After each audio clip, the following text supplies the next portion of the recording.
How to block cookies in Safari.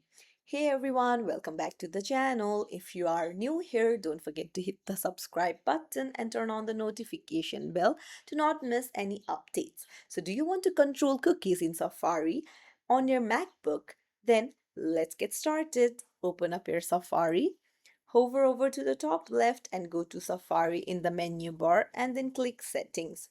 Now you need to go to the Privacy tab and to reduce tracking, make sure prevent cross-site tracking is turned on. This helps stop advertisers from tracking your activity across different websites.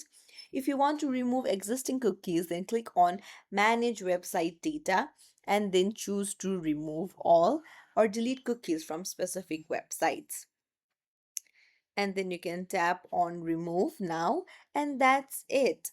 Keep in mind that completely blocking all cookies isn't recommended because it can prevent some websites from working properly or signing you in.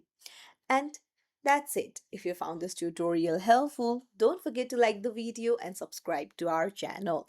Thank you for watching.